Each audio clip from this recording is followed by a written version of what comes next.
کرتے ہیں ہونٹ اپنے وہ ہو کر شرمسار بند۔ اس کا مفہوم اس میں مشکل الفاظ تھے، تباہ، برباد، صدا، آواز، اس کے بعد شرمسار، شرمندہ۔ اب اس کا مفہوم کیا ہے؟ آگرہ کے جو شہر میں جو لوگ تھے وہ تو تھے ہی مفلسی کا شکار،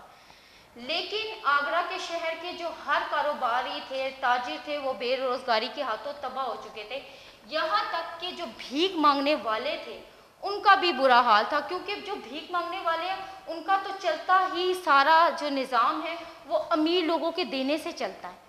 جب ہم امیر لوگ جو ہیں وہ ہمیشہ غریبوں کی مدد کرتے ہیں تو غریبوں کا بھی پیٹ پلتا ہے۔ لیکن میں نے آپ کو بتایا نا جیسے پچھلے شعر میں کہ جتنے بھی دولت مند تھے، ساہوکار تھے، سیٹھ تھے،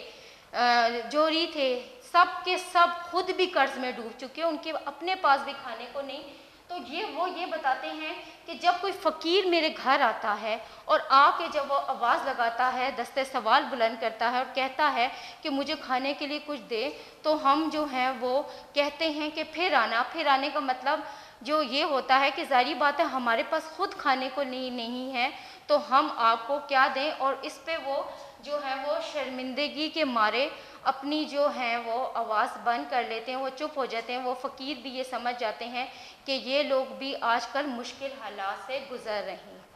اس کا حوالہ شعر ہے، بیزاری، فاقہ کشی، مفلسی اور بے سامانی، ہم فقیروں کے بھی ہیں یہاں کچھ اور سب کچھ ہے۔ بیزاری، فاقہ کشی، مفلسی اور بے سامانی، ہم فقیروں کے بھی ہاں کچھ نہیں اور سب کچھ ہے۔ اگلا شعر، ہیرو کی طرح ہیں نہ یہ وزیروں کی طرح ہیں، ہیرو کی طرح ہیں نہ یہ وزیروں کی طرح ہیں، یہ شہر تو سارا ہی فقیروں کی طرح ہے۔ اب ہے جی آپ کا بند نمبر 6، ٹھیک ہے۔ کیا چھوٹے کام کرنے والے، کیا پیشہ ور نجی، روزی کے آج ہاتھ سے عاجز ہیں سب غریب، ہوتی ہے بیٹھے بیٹھے جب شام ان قریب، اٹھتے ہیں سب دکانوں سے کہہ کے یا نصیب، قسمت ہماری ہو گئی ہے بے اختیار بند۔ پیشہ کام کے لیے یوز ہوتا ہے، فیاض خاندانی کے لیے، عاجز مجبوری کے لیے، عنقریب جلد آنا۔ اس کا مفہوم یہ ہے کہ آگرہ میں چھوٹے بڑے لوگوں کے بے روزگاری کی وجہ سے تمام راستے جو ہیں یعنی تمام راستے ان کے بند ہو چکے ہیں اور سب غریبی کے ہاتھوں مجبور ہیں، صبح سے شام تک اپنی دکانوں میں بیٹھے نظر آتے ہیں لیکن کوئی خریدار نظر نہیں آتا۔ یہاں پہ انہوں نے یہ بات بتانی چاہی ہے کہ جو کام کرنے والے لوگ تھے، جو پیشہ ور تھے، جو خاندانی تھے، جو امیر تھے، آگرہ کے حالات کی وجہ سے وہ سب کے سب بہت مجبور ہو چکے ہیں اور جو ان کی آمد و رفت تھی پیسوں کی یا چیزوں کی وہ سب کی سب ختم ہو چکی ہے، کیونکہ حالات اتنے خراب ہو چکے ہیں کہ وہ بے روزگاری کے ہاتھوں ہیں، ان کے پاس کوئی کام نہیں، وہ صبح سے شام تک اپنی دکانوں میں موجود رہتے ہیں۔ ہنرمند افراد ہو، غریب طبقہ ہو، مزدور طبقہ ہو، آپ نے دیکھا ہے کہ اس کے اندر ہر طبقے کی وضاحت کی گئی ہے کہ انہوں نے یہ نہیں بتایا کہ صرف نچلا طبقہ جو ہے وہ برباد ہوا، بلکہ انہوں نے یہ بتایا ہے کہ سارے طبقے کے جو لوگ ہیں وہ سب کے سب نظر انداز ہوئے، سب کے سب جو ہیں وہ تباہ و برباد ہوئے، سب کے سب کا جو ہے وہ نقصان ہوا۔ تو وہ یہ کہتے ہیں کہ جو امیر لوگ تھے، جو خاندانی لوگ تھے، جو لوگوں کو دیتے تھے، ان کے بھی آج یہ حالات ہیں کہ وہ ان کے بھی ساری روزی کے جو راستے ہیں وہ بند ہو چکے ہیں اور وہ اپنے گھروں میں یعنی اپنی دکانوں میں صبح سے شام تک جو ہے وہ بیٹھے رہتے ہیں اور لوگوں کا انتظار کرتے رہتے ہیں کہ آج شاید کوئی جو ہے وہ خریدار آ جائے، آج جو ہے وہ کوئی خریدار آ جائے، اور وہ روز اسی امید سے جو ہے وہ صبح سے شام اور شام سے صبح کرتے ہیں۔ جب وہ گھر سے نکلتے ہیں تو سوچتے ہیں کہ آج کے دن شاید جو ہے وہ ہم سے کوئی چیزوں کو لینے آ جائے یا ہمارا کاروبار ٹھیک ہو جائے، اور جب شام ہوتی ہے تو پھر انہیں صبح کی امید لگ جاتی ہے کہ چلو آج کوئی نہیں آیا تو اگلی صبح شاید ہم سے کوئی لینے آ جائے۔ اسی دن اور اسی امید پہ دن رات اور رات دن جو ہے وہ بدلتے جا رہے ہیں لیکن ان کے حالات میں کوئی فرق نہیں آ رہا۔ اس کا حوالہ اشعار ہے، تقویٰ پر نہیں ہے موقف ہے عزت، اس دور پر آشوب کا دستور ہے ایسا، شاہوں میں کچھ فرق نہیں ہے نہ فریادی میں، کس کس کا ہے ہاتھ ہماری اس بربادی میں۔ بند نمبر 7، اس کا ہے جی ہے کون سا وہ دل جسے فرسودگی نہیں، وہ گھر ہی نہیں کہ روزی کی نابودگی نہیں، ہر گز کسی کے حال میں بہبودگی نہیں، اب آگرہ کے نام کو آسودگی نہیں، کوڑی کے آ کے ایسے ہوئے راہ گزار بن۔ فرسودگی پرانا پن، تباہ کن، نابودگی نہ ہونا، بہبودگی کا مطلب ہوتا ہے نفع یا بھلائی، آسودگی خوشحالی کے لیے لی جاتی ہے۔ اس کا مفہوم یہ ہے کہ اس شہر میں کوئی ایسا شخص نہیں تھا جس کا دل پریشانی سے آزاد ہو، نہ ہی کوئی ایسا شخص تھا جس کے حالات بہتر ہو۔ شہر میں پیسے اور سکون کی آمد بند ہو چکی تھی۔ نہ صرف پیسے کی آمد، اس کی تشریح میں یہ چیزیں آئیں گی کہ یہاں پہ جتنے بھی لوگ تھے، آگرہ آپ کو میں نے بتایا بڑا خوشحال شہر تھا، بڑی مشہور عمارتیں ہیں، سیاحوں کی جو ہے آمد و رفت اس شہر میں ہوتی تھی، اور بڑے لوگوں کی بڑی دنیا جو ہے، بڑے جو لوگ ہیں دنیا کے کونے سے اس تاج محل کو دیکھنے کے لیے آتے تھے۔ تو یہاں پہ انہوں نے یہ بتانا چاہا ہے کہ یہ ایسی آمد و رفت ان کی بند ہوئی، ایسا لوٹ مار کا بازار گرم ہوا کہ سب کچھ تباہ و برباد ہو گیا، اور کچھ بھی جو تھا وہ اس میں نہیں بچا۔ اس کا حوالہ اشعار ہے: روزی نہ مقدر میں ہو در و دیوار سے ڈرنا، اس شہر کی حالت پر ذرا غور تو کرنا، روزی نہ ہو مقدر میں در و دیوار سے ڈرنا، اس شہر کی حالت پر ذرا غور تو کرنا، چھانتے ہیں شہر کی خاک برسوں سے حنیف، چھانتے ہیں شہر کی خاک برسوں سے حنیف، کون لے صحرا کا نام اور کون ویرانے کا۔ بند نمبر 8 ہے میرے حق میں اب یہ دعا شام و سحر، ہو آگرہ کی خلق پر پھر مہر کی نظر، سب کھاویں پیئیں یاد رکھیں اپنے اپنے گھر، اس ٹوٹے شہر پر الہی تو فضل کر، کھل جاوے ایک بار تو سب کا کاروبار بند۔ مہر مہربانی، خلق کا مطلب ہوتا ہے لوگوں کے لیے گیا ہے۔ آخری بند میں نذیر اکبر آبادی نے دعائیہ انداز اپنایا ہے، دعائیہ انداز کہ سب کچھ حالات آپ کو بتانے کے باوجود، آپ کو میں نے بتایا ہر طبقے کے بارے میں انہوں نے بات کی ہے، چاہے وہ امیر ہو، چاہے وہ غریب ہو، چاہے وہ فقیر ہو، چاہے وہ ہنرمند ہوں، چاہے مزدور پیشہ ہوں، ہر بند میں انہوں نے ہر طبقے کی وضاحت کی ہے، اور بتایا ہے کہ وہ کس طرح مفلسی کا شکار ہوئے، اور یہ بھی بتایا ہے کہ آج ان کے گھروں کے حالات کیسے ہیں۔ آخری بند میں نذیر اکبر الہ آبادی نے جو ہے وہ یہ دعائیہ انداز اپنایا ہوا ہے، اور کہتے ہیں کہ میرے شہر پہ اللہ تعالیٰ کی طرف سے کرم کی نگاہ کب ہوگی،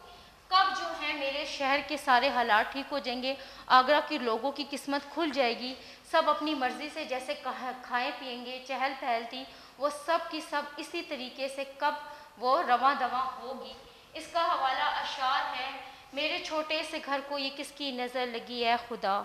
لگ گئی، میرے چھوٹے سے گھر کو یہ کس کی نظر اے خدا لگ گئی، کیسی کیسی دعاؤں کے ہوتے ہوئے بد دعا لگ گئی۔